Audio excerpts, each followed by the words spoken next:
Hi, everybody. How is it going? Let me click the go live button on Instagram here. It's always an extra step for me. There we go. Always takes a couple seconds. I'm early today, though. I am early. I am on top of things. Welcome. I'm Cliff. I am a serial entrepreneur and author, father, and I have an executive MBA, and this is my book, Entrepreneur Power Up, which is why my channel is Power Up Book, and everything on all my social media is Power Up Book. This book is about how I started my first company and sold it in a year, and I didn't use any paid ads. So it tells my emotional story. There's a lot of ups and downs.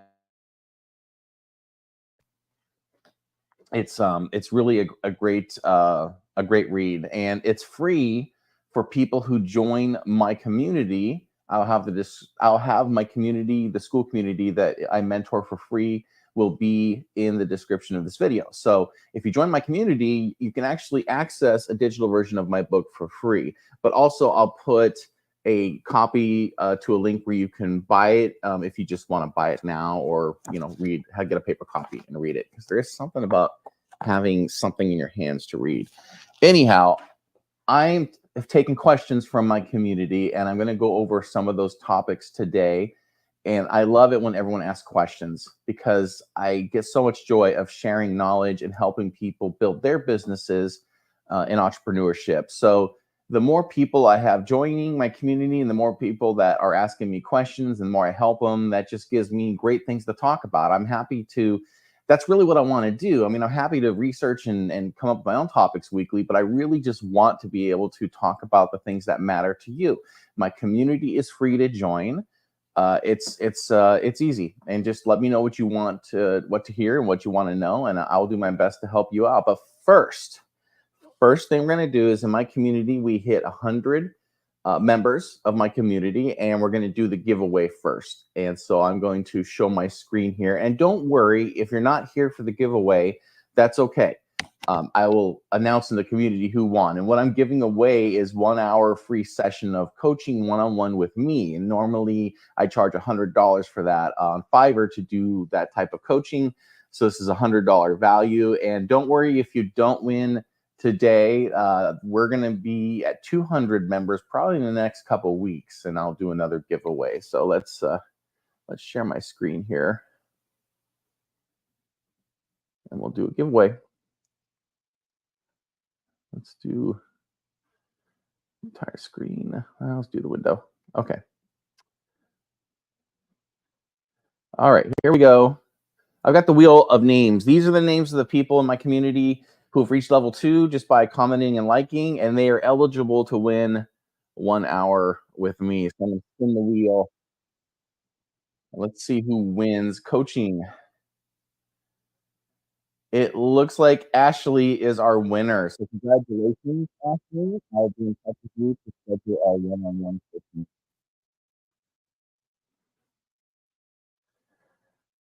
Okay, back to the live camera here.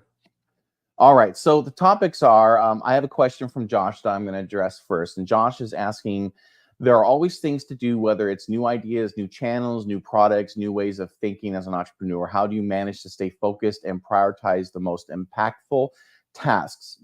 More so on a day-to-day, but also when you're planning weekly, monthly, and yearly activities. This is a great question, Josh. And I juggle 2 different limited liability corporations that I'm running, and I also have a great career. So I have 3 things that I'm juggling. So time management is really key, and being focused is really key. So I have a lot of answers to give on this, and there's no right or wrong on how to do this. This is going to be different for everybody. But for me personally, I live in the present. I'm really focused at the moment what I'm doing, and that is one of my probably things I need to work on, is that I live too much in the present. For example, I don't know what I want to have for dinner, maybe until around dinner time sometimes. And so that's how in the present I am. So when it comes to running a business and being an entrepreneur, I tend to just focus a lot on what at that moment is getting my attention. That's that I need to do, that I need to work on. For me, that works really well, because my experience changes. My needs are always changing every day, all the time. And so, but at the same time, I don't want to lose focus and get distracted, right? Okay, so that's one thing. That's for me. I live in the present, and in the present, my goals are to grow my business, right? And to grow my coaching, to grow my YouTube, to grow my Web3 startup company that I'm working on an MVP for. Those things are all on my mind every day when I get up. I try to make sure I give myself time to think about each one of those things each day. And then when I'm thinking about them, I decide, okay, what's something I'm going to do right now to further that process. Okay. Number two, I try to keep everything as simple as possible. So I automate as much as I possibly can. I use tools and resources, AI, just apps, things that track things for me, that make it easy for me to communicate, that make it easy for me to take notes and write down things. I have all kinds of notes that I put on the Apple Notes app, and then I have Google Keep as well. I like Google Keep. And so I try to keep those things up and running, and I keep them on my phone, but I can easily pull up a laptop and work on those things as well. So the key is for me is it has to be convenient where I can do this anywhere. I tend to not like writing things on paper because I can lose the notebook, and I usually just don't go back and look at my notes that way. But if I have my phone on me, I can search my notes for certain keywords and things that I have been working on. And so I do take lots of notes and use notes. And if I find useful products and apps I like and things like that and articles, I will make sure I create like a brainstorm list of all the things that I am finding that I like, that I want to maybe go back to later to research. Okay, so also I have limited resources. A lot of us do when we're starting businesses, and we don't necessarily have a team of people working for us or just tons of money to spend to hire all these agencies, right? That does force me, and it forces a lot of us to just stay really focused because we're not managing teams of people doing all these different tasks. It is easier to just focus on what you're working on at that moment and just to do things your own way as a solopreneur or solo entrepreneur, however you want to say it. Next thing is there are tasks apps that I do. I think a lot of people like those. I just don't like to micromanage myself. And the problem is when I write a list and a schedule of all the things I'm going to do that day, I ultimately let myself down because I don't get to all those things. Now, I think for some people, it's crucial to have a to-do list and to get up in the morning and spend a few minutes with their coffee. Speaking of coffee, and write down or put on that list, on that task app, what is it that you want to do that day? And there's a lot of satisfaction on checking those things off. I understand that. I just personally, again, I'm in the present. I don't write my to-do list. Maybe I should, but I know in my head what things I need to be working on to push them forward. But there are apps like that to help people do that. But like I said, I just don't like micromanagement. I just don't like taking all the time to write all the things down and taking the thing and then having to go back once I do something and go back and check it off. For me, it's more of a hassle to find out where I put the thing to check it off than it is just to get it done and move on and know that I've done that thing for my business. So I visualize also the big picture on what I'm trying to accomplish.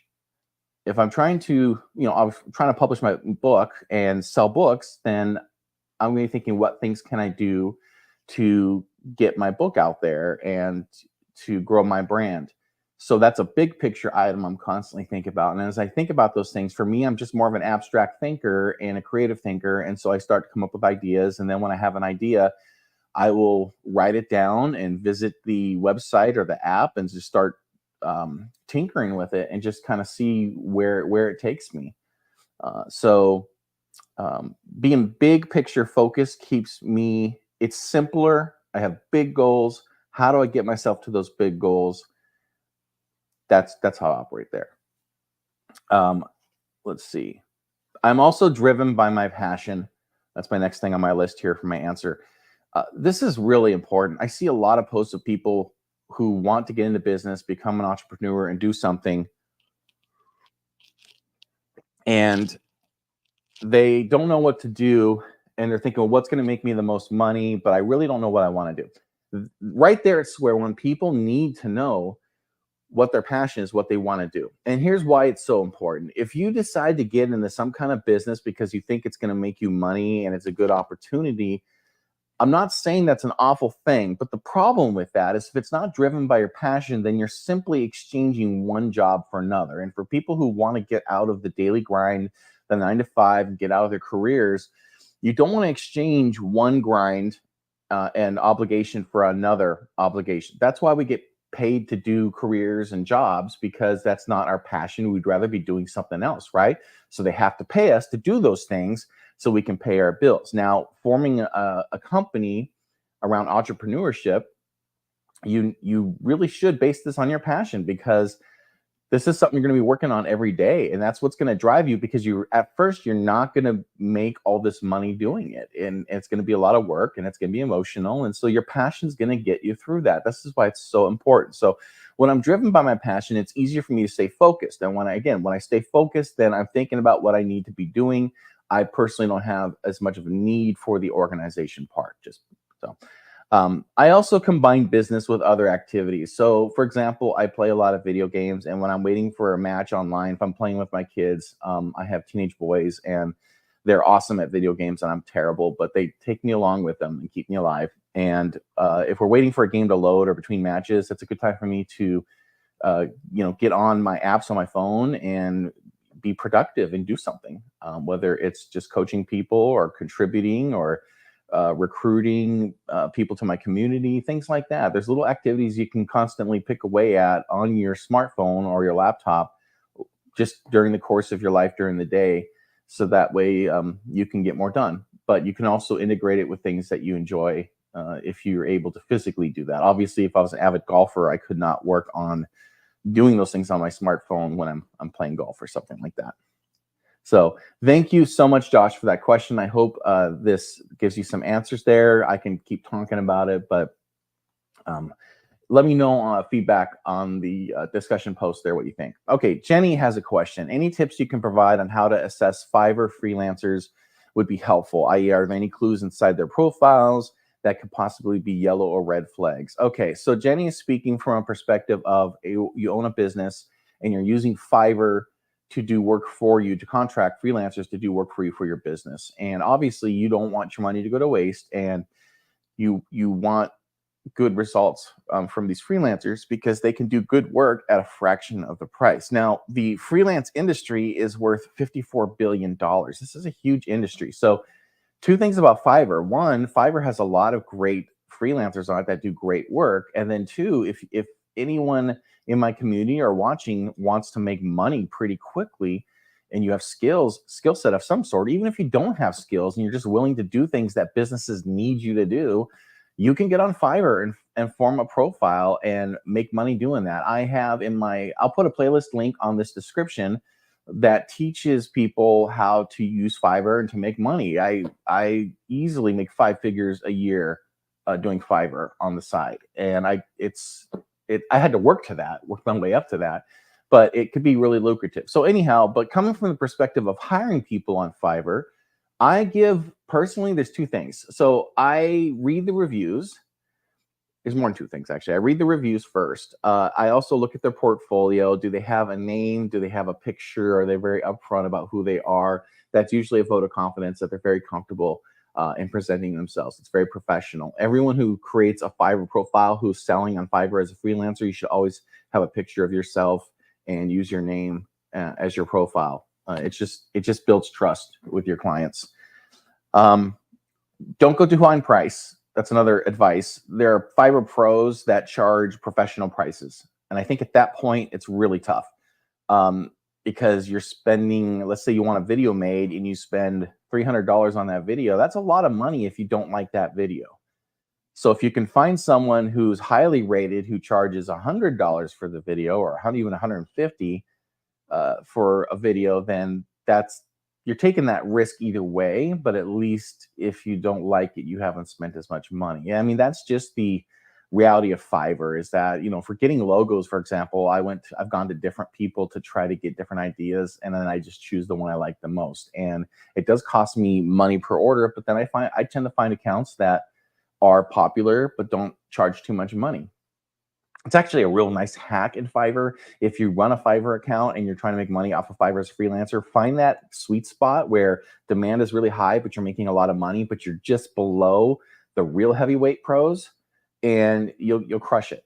You'll absolutely crush it. But as far as being a buyer, going back to that, I look for those people. I also give people that are new on Fiverr a chance. If, again, I see something of their profile, if they have a good video that shows their work and there's just a new seller, they're usually very cheap because they're trying to build up their portfolio, and that can be a really great bargain. I used a gal for voiceover work in my videos because she was brand new, and it was like $10, and I got professional rights and everything, commercial rights to her voice to use with the videos for my clients that I was doing, and it was great. And then she started raising her prices because she was becoming more popular, and I was leaving her 5-star reviews and whatnot. The last thing I recommend, Jenny, is to chat with people. A lot of people chat with me on Fiverr before they create an order, which I think is great, because there's some people that what they want is not what I can give. And I charge $100 an hour for coaching, and I really want to make sure that people are going to get what they need from me. And I don't want to charge someone money if they're asking for something that I'm not a good fit for. So chatting with a seller is great, because if they get back to you immediately, then you know that they're probably going to be a great person to work with. And I think that's probably one of the most important things. So look at their profile, read the reviews, and ultimately start a chat with them first and see how they respond. And if they're great working with you, then absolutely give them some business, and you know that you're going to have good communication with them. All right. So next up, Ashley has a question. How can we get clients without getting lost in marketing, considering that building a social media audience or email list takes such a long time? And what do you deem would be the most efficient strategy for coaching business? This is a big question. There's a lot of nuance to this, Ashley, but I'm going to try to keep a simple answer for now, and we can keep working on this. All right. So you want to build a coaching business. Let's start with getting experience. I think, and not to beat the dead horse here, but getting on Fiverr and offering a coaching service on Fiverr is a great way to get experience, because you can get feedback and make some money, and you can get reviews from people. So you can start building up your portfolio of reviews and testimonials. So I think first and foremost, that's a great way to test the waters. And you don't have to charge a lot of money to be a coach on Fiverr. You can charge just a little bit of money, and you'll get some clients, and you can start getting experience with coaching. Just have to be patient with that. Second, once you get to that point, you're going to want to fund your own brand. You're going to want to create a logo, a name for your consulting, whether it's your name or a business. Obviously, you want to create your website, get your email set up, make sure you have a business license, those types of things, depending on what state you are, if you're in the US or which country you're in. And you need to decide what your business model is going to be, or at least start trying something. And when I say that, to give you an example, one business model is, if you're a coach, you can sell digital products like PDFs and, little micro courses on things to help people out with certain things. People will do small product sales from $7 to $17. Anything under $20 is pretty cheap. If it's under $10, it's even cheaper. And then you can get someone into a funnel where if they buy that product, then you can funnel them into a next special, saying, well, hey, I'm offering a deal for this resource. This course is a little bit bigger, and it gives you more, and it's worth, $500, but we'll do this for $199 today, right? If you buy this right now after you've purchased the $7 course, right? And so there is a kind of a step funnel process. That's one business model. Now, if we take that to the extreme, you can have someone purchase that course, and then they can go to group coaching, which is even a higher ticket. And then the highest ticket would be one-on-one mentoring, which is more the high ticket sales for coaching. So that's one business model. You can certainly start to work on something like that. The other business model for that is you offer these courses for free, or you offer them as a subscription price, or someone can access your community. Like I'm on the Skool app, for example. In the Skool app, I'll put a link to my Skool app referral. If you want to start your own Skool community, you can have it free like I do with mine, or you can actually have it where you charge people a monthly revenue for subscription, and then they get access to your courses that way. That's very popular as well. And you can do both. You can have people for free and then have a version where people pay a monthly subscription. So you can do both. There's a little flexibility there. Let's go back to your question here. So that as far as the strategy, yeah, I mean, for coaching, people go to coaches because they need some help with something. They have a crisis, right? And they're looking for coaches for different reasons. Now, you can come from a place of authority, which means you've done it. You've got maybe a degree or a certification. That's what's called authority. You don't have to have that. You can be well researched and know exactly what it is that you need to do to help people. And so if you don't have the authority, that's okay. Just research, know everything well that you need to, and establish your credibility through reviews, whether you open a Fiverr account or whether you just start coaching people for free right now just to get the feedback, and in exchange for them willing to give you a testimonial. Then you can put that on your webpage, and that will start to build your expertise. It will start to build your authority that way and your leverage. Okay. So you don't have to have certifications. You don't have to have an advanced degree. You don't have to be a certified expert in some field. You just need to have a track record of helping people. And you can help people for free at first if you need to be, just to get that experience. Okay. All right. How would you suggest designing a 68-week video course or coaching package? How are we supposed to know when our product services are enough? That's another $1 million question. So what you're going to need is you're going to need feedback from people. And so you want to recruit a small group of people to help you actually design your course. And you have to ask people that. And you're not charging them any money to do this, but maybe if you can get 12 people and you say, look, we'll do this, it won't cost you any money, but I need your help in designing a course to help you with what you need. And our goal is to make this course that's going to be worth $500, $250, $1,000, whatever your price in your mind is, right? Your people will give you some feedback on that, on what they need in that 6 to 8 week course. That would be a great way. You could certainly have an outline of things that you think should be done, but also combine that with the feedback from your students that you're taking on. And so I have a master class that I actually have outlined, and I brought in, I got about 6 students. I didn't make it to 12, but they helped me with feedback through that and developing that. And I'm yet to implement that master class, and I'm trying to figure out how I'm going to do that in my community with Skool, but it's coming. So, and it's based on my book. So it will help get people into starting their business and making sure they get all those boxes checked to make sure everything is in line. So now that's an idea on how to design your 6 to 8 week video course. I don't want you to go and spend money on someone else's course that costs $1,000, $2,000. If you have access to any of those courses that maybe used to be priced and are free, some people make their courses free after a while. You can certainly look at their course and get inspiration from that as well. And I certainly have peeked in on courses myself to see what people are teaching out there. And you'll find it's not as crazy or as fancy as you really think it is. It's not. Okay. We're going to end with Clint. Clint is asking me a question. He's got a full-time job with a tree company as a subcontractor. He's created an LLC, but he never started his business, really. He just created the LLC. So he wants to make money. He's got a lot of things going on in life, and he has an agreement to be a distributor with this company called Badass Mats, BAM for short. And what BAM does is they have these mats that if someone's doing construction work or landscaping in your yard and they need to bring vehicles or construction equipment through your yard, the BAMs go on your yard and preserve your lawn so it doesn't wreck your lawn.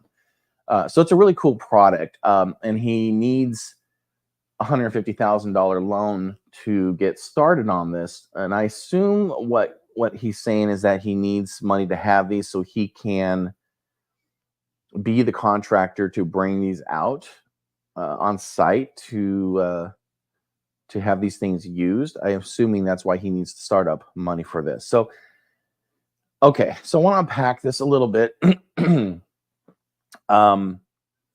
When you start a company out of pressure for life changes, and trust me, I didn't start my first company until my kids were born. I had twin boys, and they were babies, and that's when I was starting to start. That's when everything just kicked into gear, and I was like, okay, I need to start a company.